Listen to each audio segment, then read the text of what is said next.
Bom dia! Hoje é domingo de Pentecostes, dia do fogo, né, irmãos? Glória a Deus, né? Tem que lembrar disso, é importante lembrar. A Igreja Esperança é a Igreja do Fogo também. Se for do Espírito também, né, gente? Abra sua Bíblia, livro de Atos. Nós já lemos o texto, mas eu só vou ler um trecho, até o verso 13. Atos 2, vamos dar um break, uma paradinha na nossa série de Tessalonicenses. Hoje a mensagem será sobre Pentecostes. Nós vamos falar sobre o que realmente significa Pentecostes. Para ser um pouco mais preciso, o que significa ser pentecostal. No sentido mais estrito do termo, viu, gente? Eu vou explicar melhor hoje. Atos 2, versículo 1, nós vamos ler até o verso 13. Hoje não leio a Nova Almeida atualizada, leio a Almeida Revista atualizada, mas não tem problema não, você vai acompanhar com a versão que você tem em mãos aí. Atos 2, dos versos 1 até o verso 13, diz assim: Ao cumprir-se o dia de Pentecostes, estavam todos reunidos no mesmo lugar. De repente, veio do céu um som como de um vento impetuoso e encheu toda a casa onde estavam reunidos. E apareceram distribuídas entre eles línguas como de fogo, e pousou uma sobre cada um deles.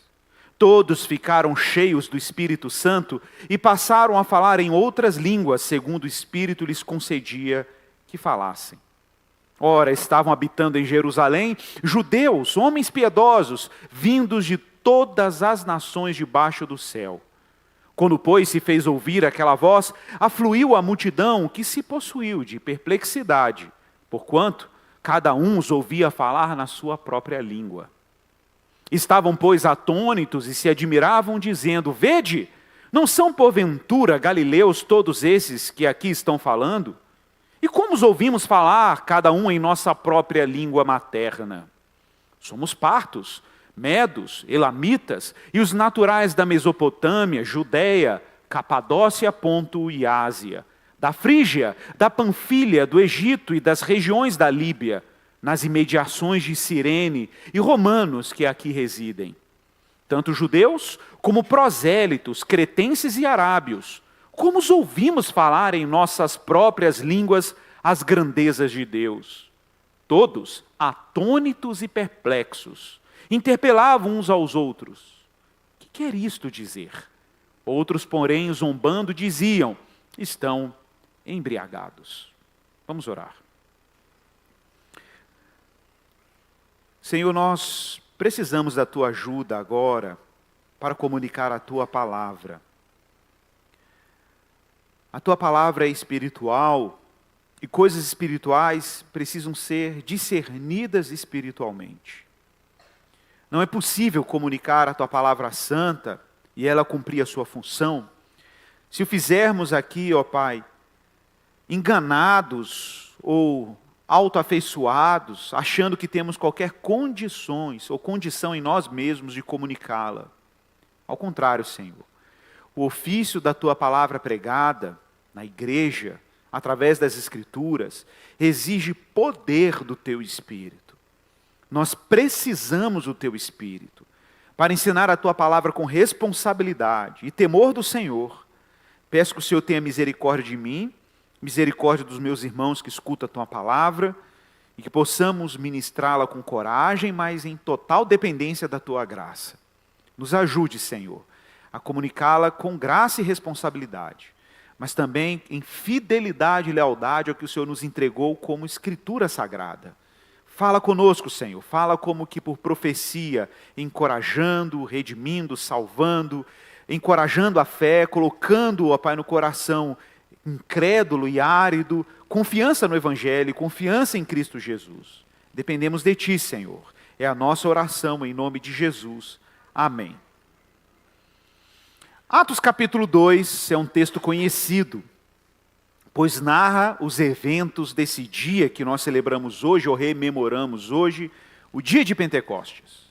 Contudo, é importante lembrar alguns detalhes culturais e até contextuais. O que se antecede, ou que antecedeu esse grande dia, esse dia fatídico, importante para o calendário cristão? Quero lembrar os irmãos que no capítulo que antecede o capítulo 2, o capítulo 1, a igreja do Senhor, a igreja apostólica, estava ali ainda espalhada. Os discípulos ainda estavam sob os efeitos da recente ressurreição de Jesus. Não tão recente assim, se pensarmos. De acordo com Atos capítulo 1, Jesus, depois da ressurreição, permaneceu andando neste mundo durante 40 dias. Por isso, no domingo passado, rememoramos aqui o dia da ascensão, o dia que Jesus subiu aos céus. Às vezes a gente não se lembra disso. Mas Jesus, depois de ter saído da cova, permaneceu vivo e apareceu para mais de 500 testemunhas durante 40 dias. Mais de um mês. Mais de um mês. E faltando 10 dias para a festa judaica de Pentecostes, Jesus sobe ao Monte das Oliveiras, reúne os discípulos naquele lugar, e eu gosto sempre de frisar a sensação psicológica dos discípulos nesse momento tão importante. Irmãos, Jesus estava sobre um monte muito específico. E Jesus já tinha ressuscitado, já tinha dado testemunho da sua ressurreição, algumas pessoas já tinham visto Jesus, muitas, centenas de pessoas já tinham visto e testemunhado Jesus ressuscitado. E agora Jesus está naquele monte que, claro, os discípulos sabiam o que aquilo tinha de significado para eles enquanto judeus. O Messias sobre o Monte das Oliveiras remetia às antigas profecias, uma delas de Zacarias, que previa que o Filho do Homem se colocaria sobre esse monte, e que esse monte se fenderia, e os israelitas entrariam juntos, os israelitas escolhidos entrariam junto com o Messias na cidade de Jerusalém, e libertar Jerusalém da tirania dos povos estrangeiros. Contudo, ao contrário do que eles esperavam, e esse é o grande truco do texto, é que os discípulos perguntam para Jesus: é agora que tu restaurarás o reino a Israel? O cenário estava montado. O cenário estava montado. E Jesus responde: não vos compete saber tempos, épocas e anos que o Senhor reservou para a sua exclusiva autoridade, mas recebereis poder ao descer sobre vós o Espírito Santo, e sereis minhas testemunhas em Jerusalém, Samaria, Judeia e até os confins da terra. E de repente, ao invés de fender o monte, Jesus começa a subir aos céus. Os discípulos intrigados com aquele evento, porque eles esperavam outra coisa, não que ele subisse, mas que ele entrasse em Jerusalém, né? Numa cena que parece até uma pegadinha, né? Os discípulos estão vendo Jesus subindo entre as nuvens, e aí agora? E agora, dois anjos aparecem e dizem para eles: varões galileus, por que vocês estão olhando para o céu, vendo o Filho do Homem subindo entre as nuvens? Do mesmo jeito que o viram subindo, o verão retornando. Os discípulos vão a Jerusalém, em obediência ao que Jesus disse, que está registrado no final do Evangelho de Lucas, quando ele disse: ficai em Jerusalém até que do alto sejais revestidos de poder. Eles vão à cidade de Jerusalém, em específico, no Monte Sião, onde ficava a cidade de Davi. Havia uma edificação ao lado, chamado Cenáculo, e ali eles estavam reunidos, atentos. Lembrando que aqui Jesus sobe aos céus, até Pentecostes temos aqui 10 dias. Mas o que era Pentecostes? Qual era o clima de Jerusalém quando esses eventos aconteceram? Quero trazer alguns dados, porque isso nem sempre fica claro. Mas é importante que você tenha em mente o que é Pentecostes, afinal de contas. O que é o Pentecostes? E por que ele tem esse nome? E quais eram as circunstâncias em que esses eventos aconteceram? E por que faziam sentido? Fazia sentido para os ouvidos e para os discípulos naquele dia. Para lembrar os irmãos, Pentecostes é um nome grego e um nome ocidental em que a festa que os judeus chamavam de festa das semanas era conhecida. A palavra hebraica para semana é Shavua, no plural Shavuot, ou como os judeus chamam, Hag Shavuot, a festa das semanas. E por que ela tinha esse nome? Porque antes de qualquer coisa, a festa das semanas, depois vou explicar por que Pentecostes, recebeu também esse nome de Pentecostes, era uma festa agrícola. Ela era a celebração da colheita ou das primícias da colheita de cevada. Sim, cevada. Tem gente que gosta dessa palavra. Cevada. Mas a colheita de cevada acontecia em 7 ciclos de dias, ou 7 semanas, da ideia de festa das semanas, 7 semanas de dias, que totalizam 49 dias. Para quem se lembra da tabuada, né? 7 vezes 7, 49, é importante, né? Contudo, no 50º dia, daí Pentecostes, no 50º dia, o ciclo da colheita era encerrado. Lembrando que em cada um desses dias, o sumo sacerdote apresentava um feixe de cevada no templo, como o sinal das primícias de cevada. Eram 49 apresentações desses feixes. Era chamada contagem do Homer. Era o nome que se dava no Antigo Testamento para os feixes de cevada que eram apresentados no templo. Eram 49 demonstrações das primícias da colheita. No 50º dia, esse dia havia uma grande festa, é a festa de Pentecostes, que encerrava o ciclo da colheita de cevada e dava início ao ciclo da colheita do trigo, num outro tempo do calendário judaico. E aí você tem as primícias do trigo, não mais as primícias de cevada. Tem um outro dado importante aqui. Não é acidente que alguns dos grandes eventos do cristianismo aconteceram em determinados estágios ou estações do calendário hebraico. Isso não é acidente. Jesus não morre na cruz como Cordeiro de Deus na Páscoa por acidente. A propósito, Jesus ressuscita justamente no primeiro dia da colheita de cevada, nas primícias. Por isso Paulo vai falar que Jesus é a primícia dos que dormem. Porque ele é o primeiro feixe de uma grande colheita que Deus vai fazer dos ressuscitados. Muito legal isso, né? E na medida que você vai contando os ciclos dos dias, a gente tem que se perguntar, por que Deus escolheu Pentecostes para derramar o Espírito Santo e fazer aquilo que nós entendemos ser o dia do nascimento da igreja? Porque se a morte e a ressurreição de Jesus não aconteceram em dias acidentais, também devemos pensar e considerar que o derramamento do Espírito não aconteceu num dia acidental. Não foi acidental. Vou citar um texto aqui. E eu vou depois dizer porque esse texto é importante. Primeiro, Deuteronômio 16. Você não precisa abrir, eu vou ler. Se você quiser ler depois, você pode ler, vai ver o vídeo na internet. Deuteronômio capítulo 16, verso 9 a 10, diz 7 semanas. Daí a ideia de Shavuot, semanas, festa das semanas. 7 semanas contarás. Quando a foice começar na seara, então contarás 7 semanas. E celebrarás a festa das semanas, Hag Shavuot, ao Senhor teu Deus. Agora tem um outro componente. A festa de Pentecostes também era considerada uma das chamadas festas de peregrinação, ou festas de peregrinações, no plural. Deuteronômio 16:16 menciona que das 7 festas do calendário israelita, 3 todo israelita tinha que peregrinar, andar e aí um lugar específico para adorar ao Senhor. Essas 3 celebrações eram Páscoa, Festa das Semanas, ou Pentecostes, ou Shavuot, e a última celebração era a Festa de Tabernáculos.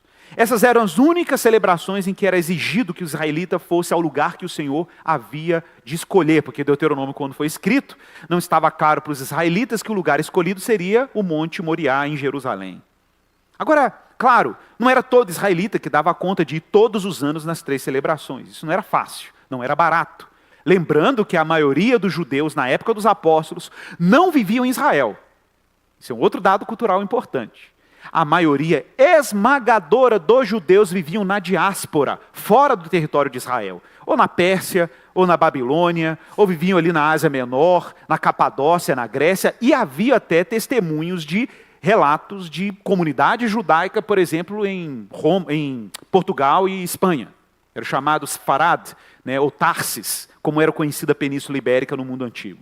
Agora imagine, monte esse cenário. É uma festa de peregrinação. Por ser uma festa de peregrinação, Jerusalém está lotada de peregrinos. Não sei se você se lembra, por exemplo, quando a pessoa era pobre, era o caso da família de Jesus, elas não conseguiam ir nas 3 celebrações, elas tinham que escolher pelo menos uma para ir. De acordo com o Evangelho de Lucas, Jesus foi apresentado no templo no dia de Páscoa como era costume da sua família. Por que costume da sua família? A sua família era pobre, então escolhia a Páscoa para ser a única festa da peregrinação para eles irem a Jerusalém. Foi por isso que Jesus foi com sua família até a cidade. Voltando para Pentecostes, um outro componente importante. Para os judeus, na época de Jesus, Pentecostes não era apenas uma festa agrícola e da colheita do trigo e o fim da colheita de cevada. Também era, e era a razão principal porque a festa era celebrada, veja que dado interessante. Pentecostes era costumeiramente para os judeus, e é assim até hoje, a festa de celebração da entrega da lei no Monte Sinai. Era o dia que eles lembravam da aliança, era o dia de celebração do pacto. O dia que Deus entregou as tábuas da lei e firmou a aliança, que nós conhecemos como aliança mosaica, com o povo de Israel no Monte Sinai, ou também conhecido como Monte Horebe. E como se sabe disso? Sabemos disso por um cálculo aproximado, pelo menos é a tradição de Israel interpretou assim, que entre a saída do Egito, que é na Páscoa, lembre-se, até a chegada no Monte Sinai, há um intervalo de aproximadamente 44 a 50 dias. Isso é um dado importante. Baseado em quê? O livro de Êxodo, capítulo 19, verso 1, diz que no terceiro mês da saída dos filhos de Israel da terra do Egito, no primeiro dia desse mês, que é o mês de Sivan, é o terceiro mês do calendário hebraico, eles vieram ao deserto do Sinai. F.F. Bruce, um importante comentarista do livro de Atos e teólogo reformado, afirma que é uma dedução razoável quando consideramos que essa é a terceira lua nova. Quero lembrar os irmãos também que o calendário bíblico hebraico, os ciclos da lua nova são determinantes para cada novo mês nesse calendário. O calendário hebraico é lunar. Toda lua nova é um mês novo no calendário hebraico. Então nós temos o mês de Nissan, que é o mês da Páscoa, temos o mês de Iyar, que é o mês intermediário, e o mês de Sivan, que é exatamente o mês da celebração de Pentecostes no calendário hebraico. Mas eu quero chamar a sua atenção para mais um detalhe cultural. Está claro que Pentecostes é uma festa da colheita, o encerramento da colheita de cevada, início da colheita de trigo, mas principalmente a grande festa de celebração pela dádiva da lei e da aliança de Deus com seu povo Israel. De acordo com James Vanderkam, que é um teólogo que publicou um artigo muito importante, ele é um estudioso da Bíblia hebraica da Universidade de Notre Dame, e publicou um texto chamado Covenant and the Pentecost, em 2002, chamado Aliança em Pentecostes, em que ele vai dizer que Pentecostes da antiga aliança e da nova aliança estão relacionados. Porque Pentecostes é, no fim, uma festa em que os judeus todos os anos renovam a aliança com Deus. Eles rememoram o primeiro pacto e renovam os compromissos com Deus naquela aliança antiga. Não é acidente, então, que nós temos aqui alguns eventos que remetem ao primeiro Pentecostes. O Pentecostes do Sinai. Olha, vejam bem, quando eu olho para Atos capítulo 2, eu vejo voz divina, vento forte, trovões ou fogo, como é traduzido nos nossos textos bíblicos, e uma reunião. Todos esses componentes estão presentes ali. E é curioso porque nós temos 12 apóstolos, e na antiga aliança nós temos as 12 tribos. Existem alguns paralelos, mas mais do que isso. Costumeiramente, na tradição cristã, nós costumamos dizer que Pentecostes é o dia da igreja. É o dia em que a igreja nasceu. É o dia que a igreja foi parida pelo Espírito. É onde a igreja tem início a sua missão, o seu testemunho no mundo, é onde ela se constitui. Mas será que é só nesse Pentecostes que a igreja nasceu? Veja que curioso. Deuteronômio capítulo 10, verso 4, está assim. Então escreveu o Senhor nas tábuas, as tábuas do testemunho lá do Monte Sinai, segundo a primeira escritura, os 10 mandamentos que ele vos falara. Olha a expressão que é usada em Deuteronômio. No dia da congregação. No dia da congregação. Em língua hebraica, Yom HaKahal. Literalmente, o dia da igreja. Então observe que o dia da igreja não nasce necessariamente em Pentecostes da nova aliança em Atos dos Apóstolos. Na verdade, Pentecostes já era conhecido como dia da igreja entre os israelitas no Antigo Testamento. No livro de Deuteronômio, na lei de Moisés, lá já estava pressuposto que essa celebração era o dia da congregação. Por que se chamava o dia da congregação? Porque Israel tem que se congregar, tem que se reunir ao redor de Deus, ao redor do culto a Deus, para se aliançar com Ele, para entrar em aliança com Ele. E ainda tem um detalhe, no monte, no meio do fogo, o Senhor mas deu a mim.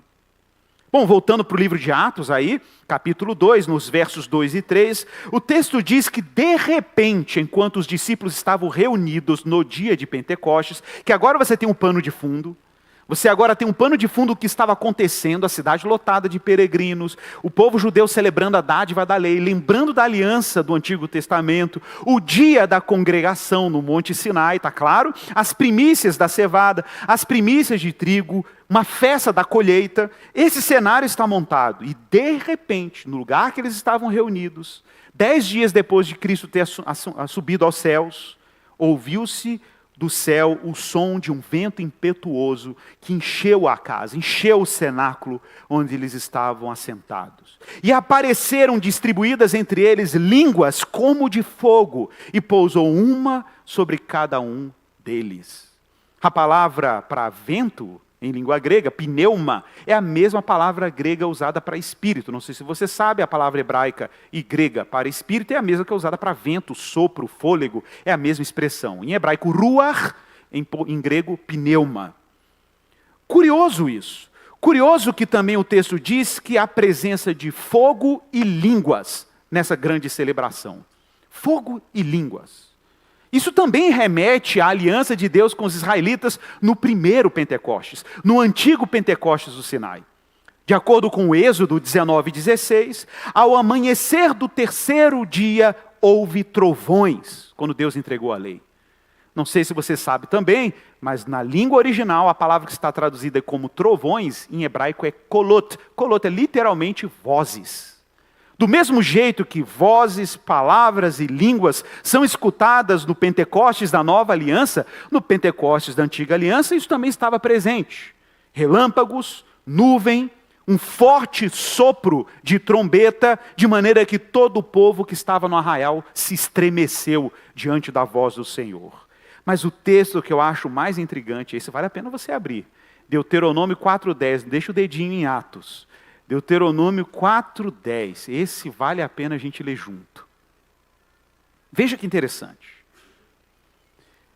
Deuteronômio 4:10 diz assim: não te esqueças do dia em que estiveste perante o Senhor teu Deus em Horebe, que é a mesma coisa que Sinai. Quando o Senhor me disse, observe, reúne este povo, congregue este povo. Ajunte esse povo, como os discípulos estavam reunidos no cenáculo. Reúne esse povo e eu os farei ouvir as minhas palavras. Congrega que venha o sermão. Congrega que venha a palavra. É isso, vem a revelação. Vem os termos da aliança. Congrega, a fim de que aprenda a me temer todos os dias na terra em que eles viverão, e assim ensinarás os teus filhos. Então chegastes e vos pusestes ao pé do monte, e atenção, o monte ardia em fogo. O monte ardia em fogo, até o meio dos céus. Havia trevas, nuvens, escuridão. Então o Senhor vos falou do meio do fogo, e a voz das palavras ouvistes. Porém, além da voz, não vistes aparência nenhuma. Então ele vos anunciou a sua aliança. Olha como tem a ver o primeiro Pentecostes com a aliança. Que vos prescreveu os 10 mandamentos e os escreveu em 2 tábuas de pedra. Atenção para um detalhe. Então temos alguns componentes importantes aqui. Palavras, voz, fogo, aliança e reunião. Isso te lembra o quê? Pentecostes. Te lembra Atos capítulo 2. Todos esses componentes estão presentes em Atos capítulo 2. Então, voltando para Atos. No verso 4 é dito que todos ficaram cheios do Espírito. Cheios do Espírito Santo. E começaram a falar em outras línguas, segundo o Espírito lhes concedia que falassem. Olha o que está acontecendo no novo Pentecostes. E qual é a relação entre o novo Pentecostes e o antigo e o primeiro Pentecostes? Do mesmo jeito que Deus lá no Egito libertou o seu povo na Páscoa, matou o cordeiro e conduziu o povo durante 40 dias aproximadamente, 50 dias até o Sinai, da mesma forma, Deus está libertando o seu novo povo por meio de um cordeiro de Deus que foi imolado pelos nossos pecados, Jesus de Nazaré na Páscoa, que ressuscita nas primícias e agora conduz o seu povo a um novo Pentecostes, onde esse povo se aliança com Deus, mas numa nova aliança pelo poder do Espírito. E por que o Espírito Santo? Isso é um componente importante da nova aliança e do novo Pentecostes. Porque Deus está derramando o seu Espírito. Olha, João Batista, lá em Lucas 3,16, profetizou dizendo: eu, na verdade, vos batizo com água, mas vem o que é mais poderoso do que eu, do qual não sou digno nem de tirar suas sandálias. Ele vos batizará com o Espírito Santo. De alguma forma, a nova aliança agora não recebe necessariamente a palavra de Deus em tábuas de pedra. Na nova aliança, o povo de Deus recebe a palavra de Deus no poder do Espírito. A igreja se torna um santuário, uma espécie de lugar sagrado, onde Deus decidiu fazer o seu Espírito habitar e animar essa nova congregação instituída em superiores promessas. Efésios 2:20, o apóstolo Paulo diz: edificado sobre o fundamento dos apóstolos e dos profetas, sendo ele mesmo, Cristo Jesus, a pedra angular, no qual todo o edifício, então Deus está construindo o edifício, todo o edifício bem ajustado cresce em santuário dedicado ao Senhor. Para quê? No qual vós juntamente estáis sendo edificados ou construídos para serem habitação de Deus no Espírito. Esse é o Espírito da verdade, que o próprio Jesus prometeu que enviaria em João capítulo 15, verso 26, quando Jesus disse que um dia viria o Consolador, que ele enviaria da parte do Pai, ele seria conhecido como Espírito da verdade, que dele procede, e aqui é uma palavra-chave importante: ele dará testemunho de mim. Qual é a função do Espírito? Básica? Várias, mas a básica: o Espírito é enviado por Jesus em intercessão ao Pai, para que o Espírito dê testemunho de Jesus. Isso é importante. Guarde essa palavra testemunho. E aí o próprio Jesus disse: o Espírito foi dado para dar testemunho, e vós, Jesus está falando para os discípulos, e vós também testemunhareis, porque estáis comigo desde o princípio. Olha, Jesus deu spoiler aqui, João 15. O Espírito será dado para testemunho, e ele reforça isso na sua ascensão.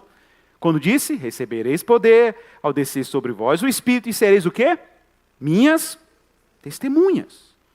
Então o Espírito Santo está sendo dado à igreja no Pentecostes da Nova Aliança, para que a igreja dê testemunho. Mas agora tem mais um plot twist. Não sei se você se lembra qual é o outro termo que o Antigo Testamento, o livro da lei de Moisés, chama as tábuas da lei. De tábuas do testemunho. É assim que a lei do Senhor também é reconhecida no Antigo Testamento. Será que é coincidência que Deus está dando do seu Espírito para que os discípulos sejam testemunhas? Será que é coincidência que Jesus disse que o Espírito é o Espírito do testemunho e que as tábuas da lei entregues no primeiro Pentecostes era chamada de tábuas do testemunho? Será que isso é acidente? Olha, de acordo com o livro de Êxodo, capítulo 31, verso 18, é assim que Deus denomina as tábuas da lei. Essas são as tábuas do testemunho. Qual é o testemunho que está surgindo no novo Pentecostes? Olha, eu vou chamar sua atenção para isso. Uma profecia antiga, de 605 a.C., veja que interessante. Você sabe que durante muitos anos, críticos da Bíblia e do cristianismo e do judaísmo diziam que o Antigo Testamento era um livro forjado, inventado. Que algum grupo de cristãos ali, por volta do ano 400, 500, criou o Antigo Testamento. Que os judeus criaram o Antigo Testamento. Que eles não são obras tão antigas assim. Isso foi até, 1947, quando os judeus encontraram os chamados manuscritos do Mar Morto, lá no deserto do Sinai, ou no deserto do Mar Morto, e ao encontrar ali os rolos, inclusive rolos, fragmentos de rolos inteiros, do profeta Isaías, do profeta Jeremias, e recentemente usaram inteligência artificial para datar com mais precisão esses manuscritos. Eles são mais antigos do que o pessoal imagina. Já era impressionante. As datações batiam aí em 100, 200 anos antes de Cristo. Agora a coisa está batendo em 300, 400 anos. Então eu estou lendo uma profecia que historicamente é comprovada que é muito antiga, mas a data real dessa profecia é de 605 anos antes de Cristo. Preste atenção, 6 séculos antes de Jesus vir ao mundo. O profeta Jeremias profetiza o seguinte, no capítulo 31, verso 31 do seu livro. Eis aí, vem dias, diz o Senhor, em que eu firmarei nova aliança. Atenção para isso. Nova aliança. Essa é a única vez em todo o Antigo Testamento inteiro que aparece a palavra nova aliança. Não existe nenhum outro texto do Antigo Testamento que fale de nova aliança. No Novo aparece várias vezes. Mas no Antigo Testamento é a única ocorrência. Seja lá o que for a nova aliança profetizada por Jeremias aqui, é do nosso alto interesse.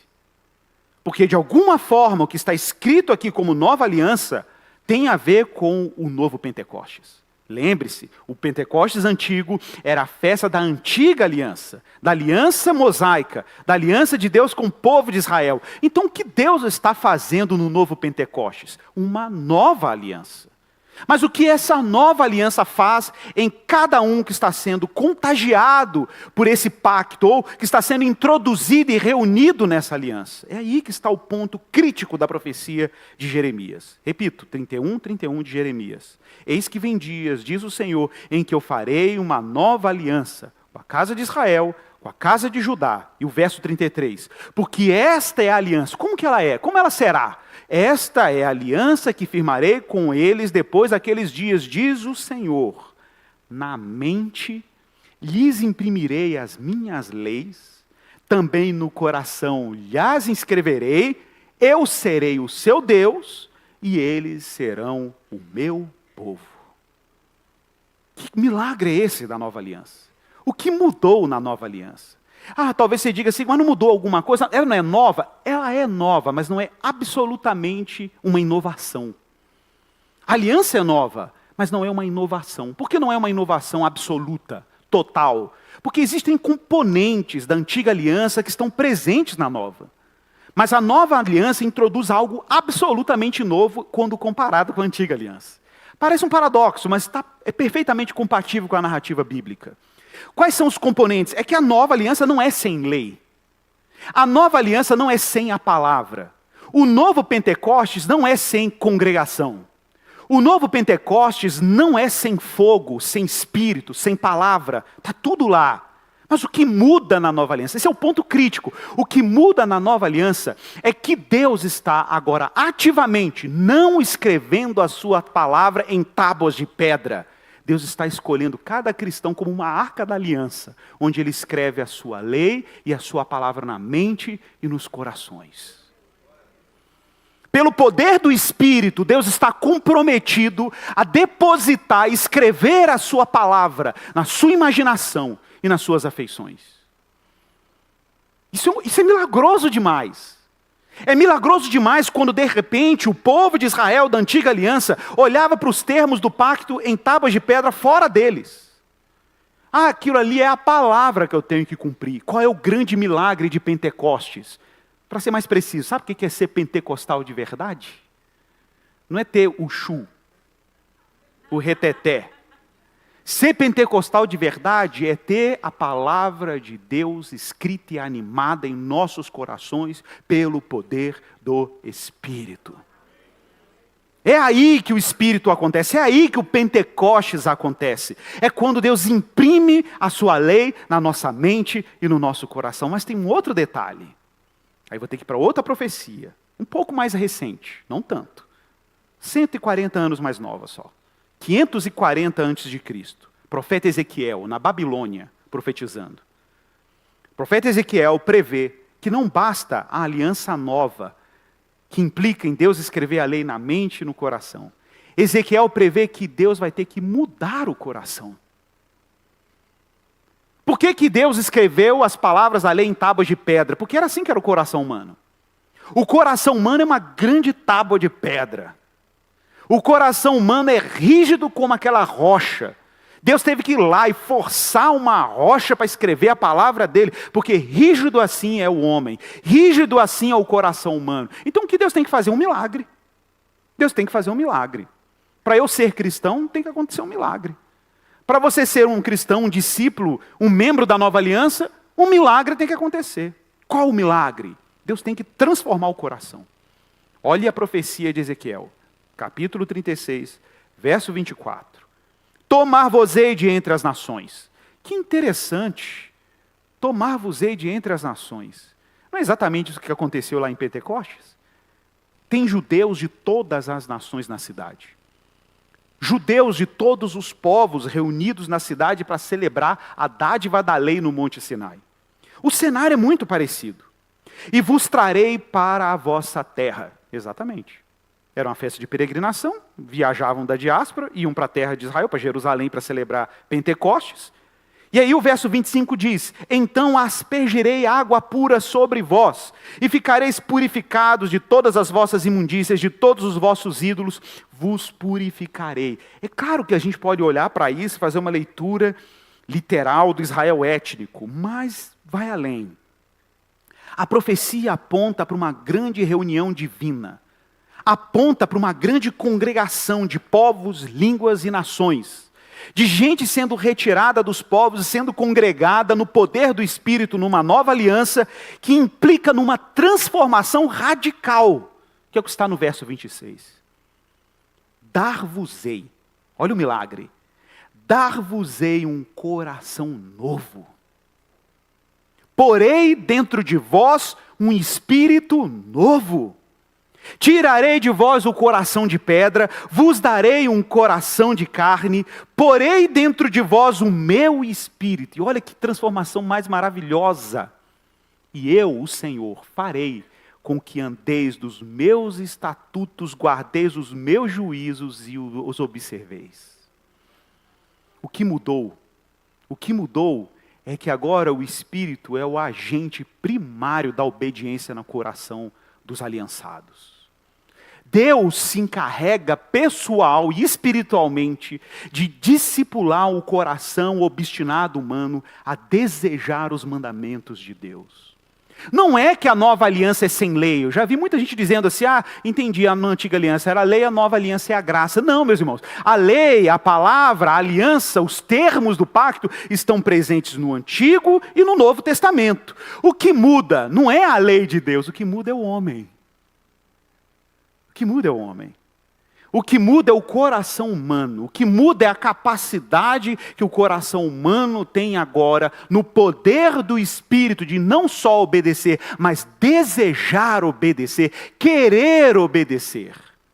O que a graça faz é tirar aquela lógica perversa do legalismo, de fazer barganhas com Deus, esperando que Deus te beneficie, porque afinal de contas eu estou andando legalzinho, me comportando legalzinho, eu cumpri a tabelinha dos 10 mandamentos morais, eu acho que eu mereço o céu. O que a graça faz é mostrar, em primeiro lugar, que nós somos uma fraude religiosa, que legal. E segundo lugar, que por sermos uma fraude, Deus tem que fazer um milagre, transformando corações rígidos, religiosos e arrogantes em corações moldados por um novo desejo. Deus está transformando corações de pedra em corações de carne. Isso é maravilhoso demais. Esse é o milagre pentecostal. Não é o Chu. Pode ter o Chu, mas não é o Chu. O milagre pentecostal é que Deus está transformando gente obstinada, teimosa, desobediente, inflexível, rígida, em gente flexível, moldada, tomada pelo poder do Espírito. No final, Deus está nos transformando em testemunhas. Se as tábuas eram no testemunho, agora você está se tornando testemunha. E quem disse isso? Não fui eu, foi o apóstolo Paulo. Onde? 2 Coríntios capítulo 3. Choque-se. Choque-se com isso. 2 Coríntios capítulo 3, verso 2. Você vai ler esse texto comigo, eu vou ler só 3 versos. E preste atenção se na linguagem de Paulo não está evidente que parece que Paulo acabou de ler Jeremias 31, acabou de ler Ezequiel 36 e compôs esse trecho de Coríntios. Para mim é evidente, porque os ecos das duas profecias estão presentes. Se você ler o texto todo fica mais evidente, mas se você ler só 2 versos, versos 2 e 3, 2 Coríntios 3, 2 e 3, vai ficar claro isso. Olha a linguagem de Paulo. Ué, Igor, então não tem mais tábua de testemunho? Não, tem testemunhas. Jesus falou que o Espírito é do testemunho. O novo Pentecostes não é no Sinai, é em Jerusalém, no Monte Sião. É lá que Deus está empurrando a igreja para a tarefa. É de lá que começou a grande revolução da igreja, do cristianismo, do evangelho, das testemunhas do evangelho, movidos pelo Espírito. 2 Coríntios 3:2 diz assim, olha a linguagem de Paulo, veja que interessante. Vós sois a nossa carta, escrita em nosso coração, conhecida e lida por todos os homens. Olha o que Paulo está dizendo aqui. Paulo está dizendo o seguinte, você sabe da história, os irmãos estavam pedindo carta de recomendação, e Paulo falou, não, vocês não precisam de carta de recomendação. Basta que as pessoas olhem para a vida de vocês, olhem para vocês para saber quem é que escreveu a vida de vocês. Vocês são cartas vivas, epístolas vivas.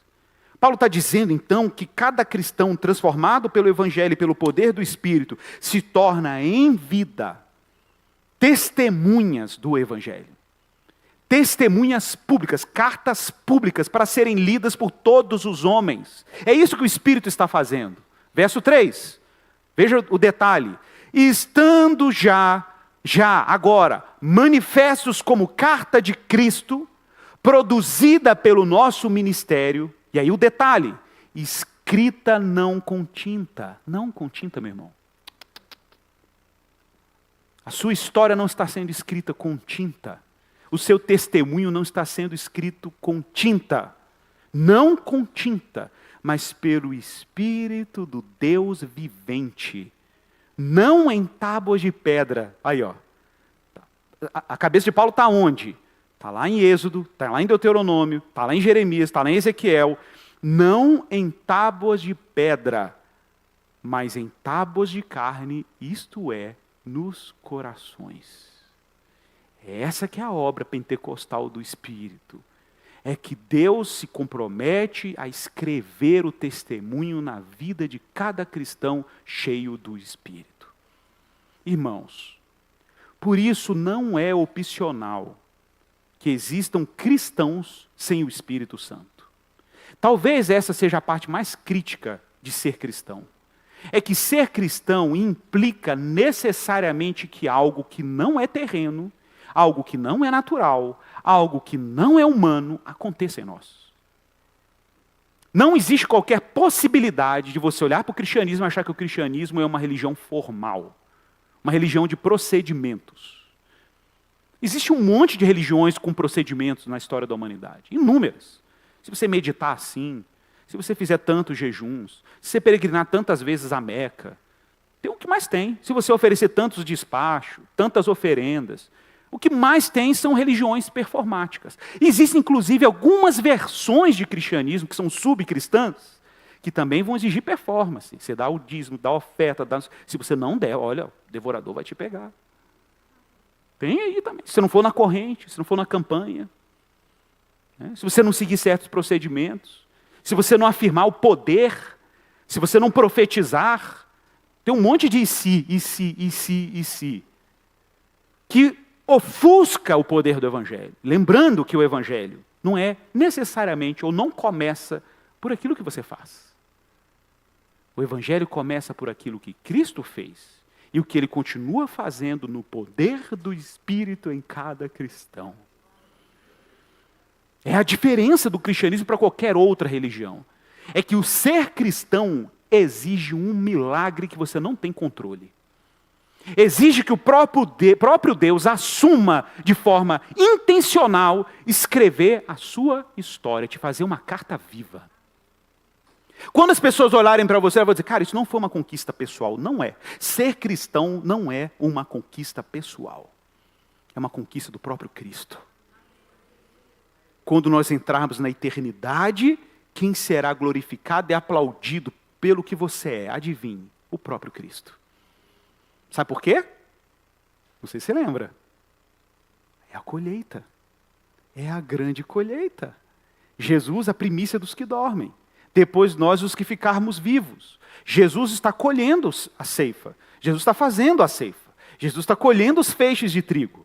Jesus está colhendo, Ele está fazendo a colheita. Está lá nas parábolas do reino, está lá em várias parábolas de Jesus, a linguagem da ceifa, da fazenda, da plantação, da colheita. Está lá, a parábola estava lá. Na parábola do reino, nas parábolas da semeadura, estava tudo lá. Deus está numa grande colheita. E Jesus um dia vai apresentar os feixes que ele colheu diante do Pai. Escrita não com tinta, mas pelo poder do Espírito do Deus vivente. Não em tábuas de pedra, mas em tábuas de carne. Voltando para o versículo 5 de Atos 2, diz que eles estavam ali em Jerusalém, judeus piedosos, gente de todas as nações debaixo do céu, e cada um ouvia falar na sua própria língua as grandezas de Deus. Qual era o horizonte? Se no primeiro Pentecostes, a reunião da Assembleia, a congregação de Israel estava restrita às 12 tribos de Israel, era uma reunião doméstica, era uma aliança doméstica. Na nova aliança, Deus está comprometido a estender a sua promessa, e a promessa de Deus a Abraão até os confins da terra. Não há fronteira na nova aliança.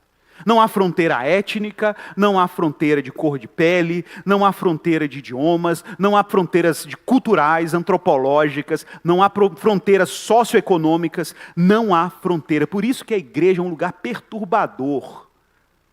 Porque você vem na igreja e fala, como pode Deus juntar cruzeirense e atleticano no mesmo ambiente? Como pode Deus juntar pobre e rico no mesmo ambiente? Como Deus pode... Aqui, meu irmão, se chegar o presidente da república aqui, ele vai sentar ali no fundo se tiver lugar. E não importa se é de direita ou de esquerda, porque aqui o rei é Jesus. O rei aqui é Jesus, quem manda nessa bagaça é Jesus. Não é isso? Ele é o Senhor de toda a terra, é o rei de toda a terra, e aqui Jesus nivela todo mundo pelo evangelho. Todo mundo é pecador e todo mundo carece da graça. Que legal. Porque essa glória é dele. Aqui, meus irmãos, a cidadania da igreja é a cidadania do reino. É a cidadania do evangelho.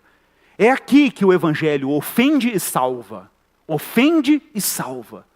Ofende e redime, julga e reconcilia ao mesmo tempo. É isso que o evangelho faz, é isso que a graça faz. Não tem fronteiras, não tem distinções. Todos os povos, línguas e nações. É por isso que em Pentecostes a palavra está sendo pregada para todo tipo de gente.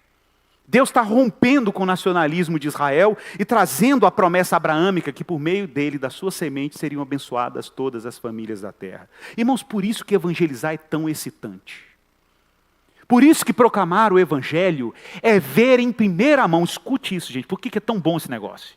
É ver em primeira mão Deus cumprindo diante dos nossos olhos o que ele prometeu a Abraão. Através de ti e da tua descendência, da tua semente, do teu descendente, serão abençoadas todas as famílias da terra. Cada não judeu que a gente vê crendo em Jesus no mundo ocidental é um testemunho de que Deus continua cumprindo suas promessas feitas a Abraão. É maravilhoso demais.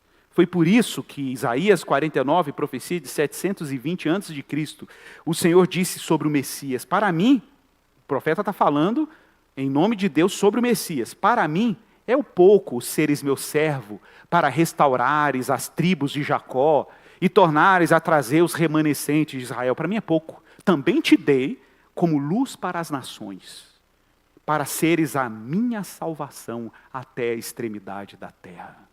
O que está acontecendo em Pentecostes é um antegosto da missão cristã. É a vocação da igreja sendo concretizada ou pré-concretizada. Qual era o horizonte da aliança? O horizonte da aliança é povos, línguas, nações, idiomas. Esse é o horizonte. Então, irmão, saiba disso. A Igreja Esperança não investe em missionários, em contextos transculturais, num mundo que a gente conhece. Não é para você ficar enchendo a paciência do pastor no final do culto, dizendo, pastor, tem tanta gente para evangelizar aqui. Eu choro quando escuto isso. Minha alma dói. Eu falo, meu Deus, eu vou ter que pregar 1000 vezes a Bíblia para até o irmão entender. Meu irmão, discute isso. Deus está ocupado em se fazer conhecido entre todos os povos, línguas e nações. Se a igreja, a nossa igreja, não participar do que Deus tem alto interesse em realizar, que é proclamar... Vocês viram as estatísticas do IBGE? Está cheio de crente, beleza? Está cheio de crente. O Brasil está cheio de crente. Agora, onde que eu quero enviar um missionário? É para onde não tem crente. É lá que eu tenho que enviar. E aqui nós temos um papel a cumprir. É só ler Atos, leia Atos. Onde que o movimento do Espírito está acontecendo? É sempre na linha de frente. É sempre onde o Evangelho não foi proclamado. Ora, se Deus está interessado em levar o Evangelho onde não foi proclamado, eu quero participar disso. A nossa igreja tem que participar disso. É por isso que a gente está vendo a irmãzinha ali, para Timor-Leste, lá para a Ásia, daqui a alguns meses. Né? É por isso. Porque ele tem que ser pregado onde ele não foi anunciado. Até que todos os povos o louvem. Como nós pregamos aqui ontem na nossa festa aqui no Congresso dos Jovens, nós falamos aqui sobre o Salmo 96, anunciai entre as nações a sua glória. O que aconteceu em Pentecostes? Quando de repente homens da Galileia simples, que foram tidos por bêbados, ninguém acreditou. Como podem esses homens iletrados estar falando tantos idiomas ao mesmo tempo? Não é possível. Eu sou da Arábia, estou entendendo ele. Eu sou do Elão, estou entendendo ele. Eu sou da Pérsia, está falando persa lá, Samim. Falando persa, estava entendendo persa. Mas o que é isso? O que está acontecendo aqui? É que Deus quer que o evangelho chegue a todas as nações. John Stott vai dizer que o que aconteceu em Pentecostes é uma reversão da Torre de Babel. Abre aspas, cito, comentário de Atos de John Stott. Nada poderia ter demonstrado de forma mais clara a natureza multirracial, multinacional, multilingüe do reino de Cristo. Desde os pais da igreja, os comentaristas têm visto a bênção de Pentecostes como a reversão deliberada e dramática da maldição de Babel. Em Babel, as línguas humanas foram confundidas e as nações espalhadas. Mas em Jerusalém, no Pentecostes da Nova Aliança, a barreira linguística foi vencida de forma sobrenatural como sinal de que as nações agora seriam reunidas em Jesus Cristo. Maravilhoso demais. Maravilhoso demais. Por isso Paulo vai dizer em 1 Coríntios 12, 13, e eu amo esse texto, pois em um só Espírito todos nós fomos batizados. A coisa mais louca, porque quem não foi para fora do Brasil, às vezes não percebe isso. Se você for em igreja nos Estados Unidos, você vai ver lá. Igreja nos Estados Unidos é, em geral, tribalizada. Você tem igreja de preto, igreja de branco, igreja de oriental, igreja de árabe, igreja de judeu, é tudo assim, tudo assim. E o Brasil, apesar a nossa miscigenação ser fruto de um experimento racista, isso é fato, né? O racismo científico brasileiro ter sido um experimento, teve lá seus benefícios. A nossa igreja, particularmente a nossa igreja, é multiétnica, multirracial. Quantas histórias, quantas origens, quantos ancestrais que vieram para esse país em busca de uma vida melhor. Meus avós vieram do Líbano, fugindo do Líbano. Outros vieram da Itália, outros vieram de Portugal, outros vieram da Espanha, outros sei lá. Mas aí nasce esse caldeirão étnico, racial, genético, maravilhoso, que é o lugar onde a gente vê, no mundo hoje, a gente tem poucos lugares onde você tem essa experiência de ver a igreja como ela deve ser. Povos, línguas, etnias, cor de pele, origens, todos no mesmo lugar, reunidos no mesmo Senhor. Isso aqui é o próprio milagre de Pentecostes. Pois em um só Espírito, todos nós fomos batizados em um só corpo, quer judeus, quer gregos, quer escravos, quer livre, quer patrão, quer empregado, endinheirado ou empobrecido, não importa. Todos nós, e a todos nós foi dado beber de um só Espírito. Pentecostes é legal. Mas os efeitos de Pentecostes são mais legais ainda. Tem muita gente que quer o rolê da experiência de Pentecostes, mas não quer os efeitos de Pentecostes. Ué, cadê os efeitos? A gente leu Atos, capítulo 2, do verso 1 ao verso 13. Eu quero é o pós-Pentecostes. E o que acontece no pós-Pentecostes? É o verso 14. Imediatamente depois daqueles eventos todos, que eu não li aqui o verso 14. O que acontece no verso 14? Pedro, com covardia, com medo, que negou Jesus 3 vezes, diz o texto que Pedro então se levantou e ergueu a voz. Igor, o que Pentecoste faz da gente? Pentecoste faz você se levantar e erguer a voz. Eu quero os efeitos de Pentecostes. Eu não quero só a experiência de Pentecostes, eu quero os efeitos de Pentecostes. E o que Pentecostes faz em nós? Faz a gente se levantar e erguer a voz.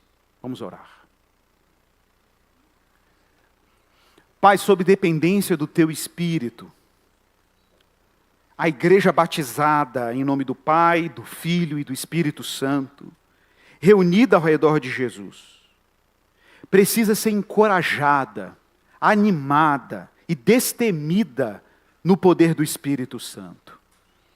Eu oro para que o Senhor coloque na mente e nos corações desses meus irmãos essa obra milagrosa da nova aliança, que habilita as nossas afeições a desejar o Senhor e a tua vontade.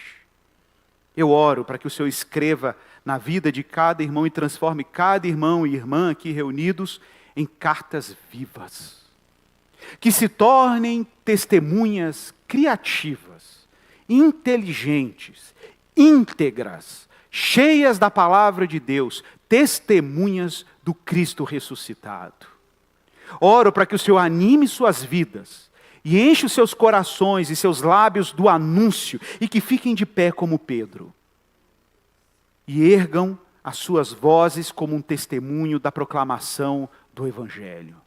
Que sejam anunciadores corajosos, convidando homens e mulheres a desfrutarem dessa notícia excelente de que Cristo venceu a morte, logo não temos o que temer. Que o Senhor conceda aos teus filhos a alegria da salvação, o fervor espiritual, esse fogo do Espírito que aquece o nosso coração rígido e muitas vezes frio pelo secularismo, pela oferta de contraculturas, pelas liturgias seculares. Mas o que eu oro ao Senhor é para que seus corações sejam tomados do calor do Espírito. Tira o coração de pedra. Coloca um coração de carne, escreve a tua palavra na mente e nos corações, impulsiona a tua igreja em missão, impulsiona o teu povo para participar da missão de Deus, local e globalmente, porque o Senhor está altamente ocupado em fazer a tua glória conhecida e reconhecida entre todo tipo de gente, todo tipo de etnia, todo tipo de nível social, indiscriminadamente. Não há nada que fique intacto, Senhor, diante da tarefa de anunciar e proclamar Jesus Cristo. Esse é o Pentecostes que nós celebramos hoje. É a nossa oração, em nome de Jesus. Amém. Prepare-se para a ceia do Senhor, meu irmão.